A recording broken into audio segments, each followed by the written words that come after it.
This is Islamabad United's 11th consecutive win against Karachi king. यानी 2020 में जब हम चैंपियन बने थे तब हमने इस्लामाबाद यूनाइटेड को आखिरी बार शिकस्त दी थी। ये 6 साल हो गए हैं।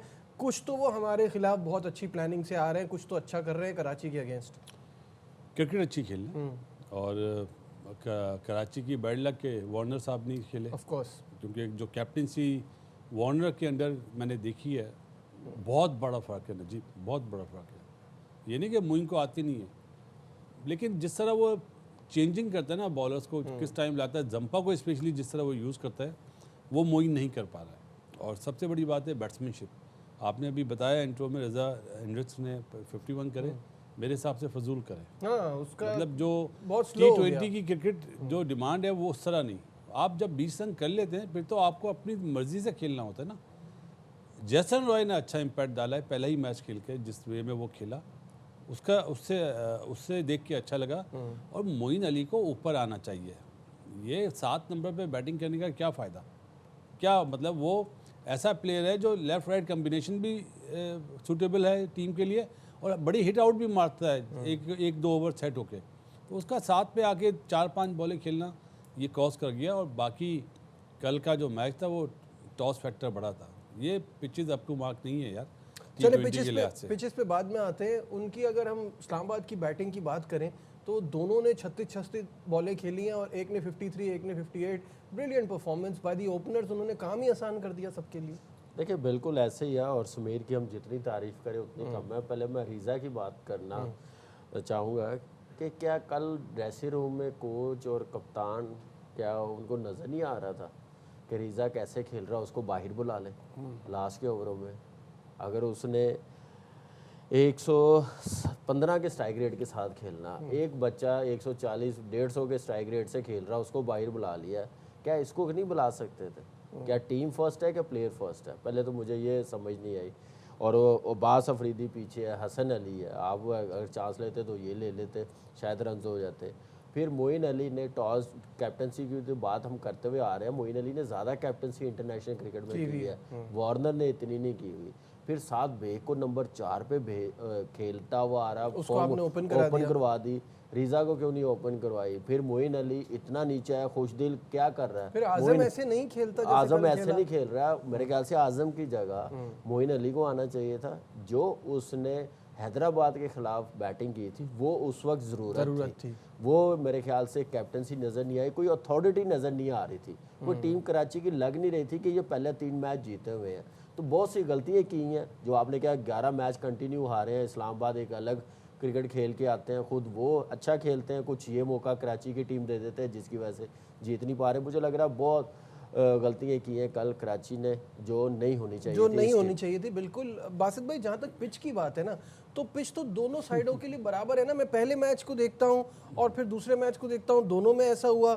जो पहला मैच हुआ उसमें हैदराबाद किंग्समैन ने भी बड़ी जल्दी मैच फिनिश किया 21 बॉलों पहले। इस्लामाबाद यूनाइटेड ने भी 24 बॉलों पहले मैच फिनिश किया। तो ये पहली इनिंग वालों के लिए पिच स्लो थी, दूसरी इनिंग वाले तो ऐसा नहीं खेले दोनों गेम में। जी भाई, नीचे से जो अपना कुशल परेरा उसको देखें और इरफान नियाजी की पार्टनरशिप देखें।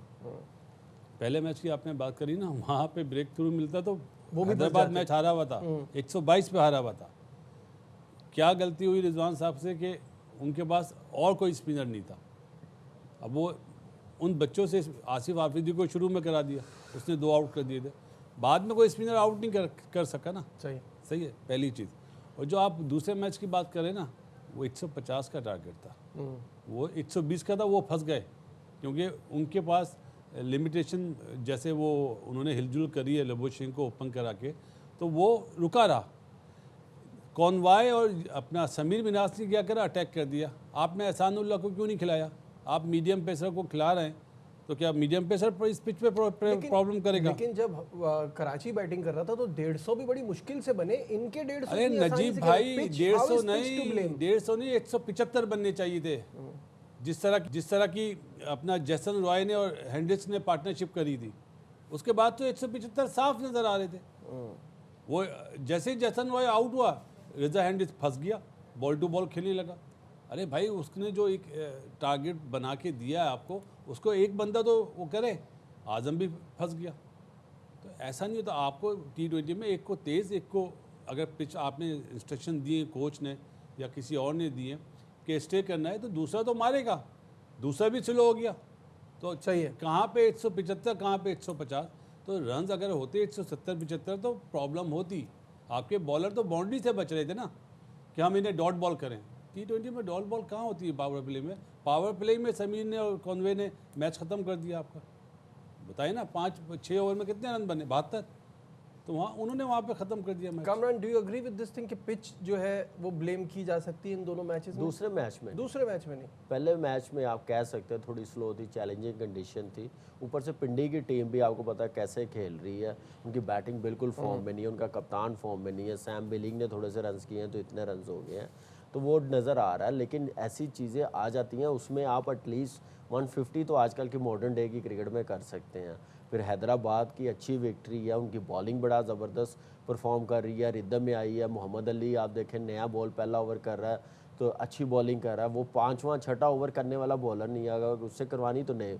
फिर हुनैन शाह आप देखें बीच में आके, ईशान खान आप देख लें, जो बॉलर बॉलिंग कर रहा है। साइम अयूब ठीक है, इकॉनमी उसकी अच्छी है, आउट नहीं कर रहा।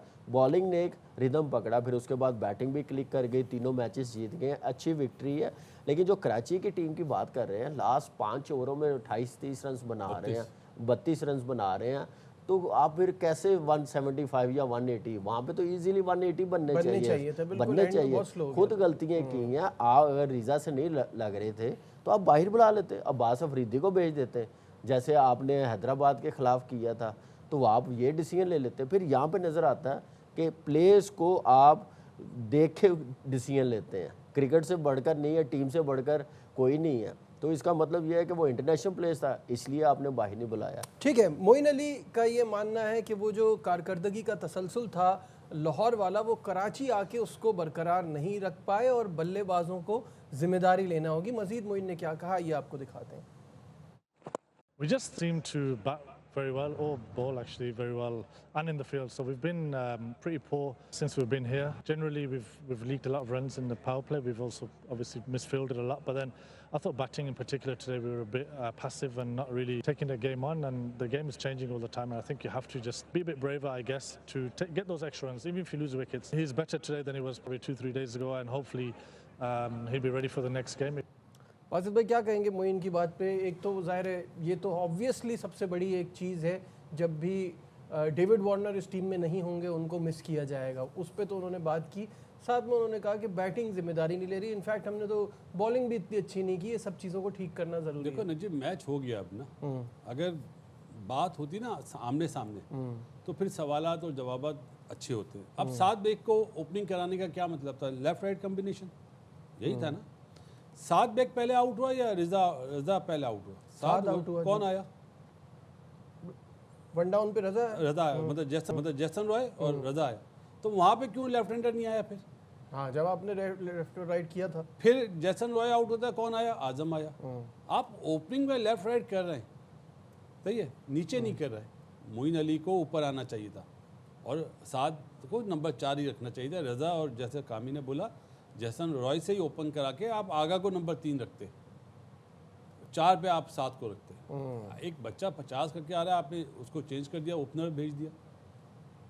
मतलब ये गलत है, कुछ प्लानिंग गलत है, प्लानिंग कुछ गलत हो रही है। मुझे लगता है वार्नर भी चुपचाप बैठा हुआ है, इंस्ट्रक्शन नहीं दे रहा, वरना बहुत सारे ये लैप्सेस है। मोइन अली तो सवाल ही पैदा नहीं होता यार, वो जितना क्लीन हिटर है उसको तो पहले आना चाहिए था, खुद से भी पहले। गलतियां तो मान रहे हैं मोइन कि हुई हैं, लेकिन इसको रेक्टिफाई करना बहुत ज़रूरी है, क्योंकि अब चांस नहीं है। बिल्कुल ये कल हैदराबाद की जीतने के बाद ये मैच जीतना बहुत अहम था, ये हाथ से निकल गई अपॉर्चुनिटी। बिल्कुल ऐसे ही था, बहुत अहम मैच था और हैदराबाद अच्छी क्रिकेट खेला। मोइन ने जो भी बातें की हैं, देखें गलतियों पे काम करने का यही एक हल है कि आप अपनी गलती मानें। मिस फील्डिंग का बैटिंग का पावर प्ले में, बॉलिंग इनको अच्छी खिलानी पड़ेगी, पेस के साथ खिलानी पड़ेगी। सानुल्लाह मुझे अभी भी उस पर बिलीव है कि उसको कंटिन्यू 3-4 मैच खिलाएं तो सही, वो आपको बॉलर बन जाएगा, आपको वो टीम में वो काम कर देगा जो इस वक्त रिचर्ड ग्लिसन कर रहा है या हुसनैन आया उसने किया। उसके बाद फिर मोहम्मद अली हुनैन कर रहा है तो पेस थोड़ा सा ऐड तो करे, तो वो उसको खिलाएं तो सही। फिर आप देखें कि पावर प्ले में जो भी बैटिंग हुई है, जिस तरीके से भी हुई है, वो माननी पड़ेगी। लेकिन इस्लामाबाद की बॉलिंग को भी क्रेडिट देना चाहिए। रिचर्ड ने जैसे बॉलिंग की है, बहुत ज़बरदस्त बॉलिंग की, शदाब ने जैसे बॉलिंग की है, And लेकिन what about their fielding? Unbelievable fielding. वो जो कैच हुआ catches बाउंड्री दो- पे, दोनों catches। दोनों कैचेस, समीर चैपमैन ने इतना समीर ने जबरदस्त कहना चैपमैन ने जो फील्डिंग की है बाउंड्री पे बाउंड्री मिलके, पे और फिर चैपमैन का दूसरा कैच, जो कैच आजम का जो आजम का पकड़ा, Brilliant। आजम का समीर ने, देखिए फील्डिंग तो बहुत अच्छी नज़र आ रही, चाहे वो पेशावर ज़ल्मी हो, चाहे वो इस्लामाबाद हो। लेकिन यहाँ पे कराची की टीम को एक बैटिंग ऑर्डर सेटल करना पड़ेगा। आप पैनिक होते हैं तो ऊपर नीचे बैटिंग ऑर्डर कर देते हैं, प्लेइंग साइड में पता नहीं क्या क्या खिला लेते हैं, जो बिल्कुल कॉन्फिडेंस नहीं होता है कॉम्बिनेशन में, ना कॉम्बिनेशन बनता, तो ये चीज़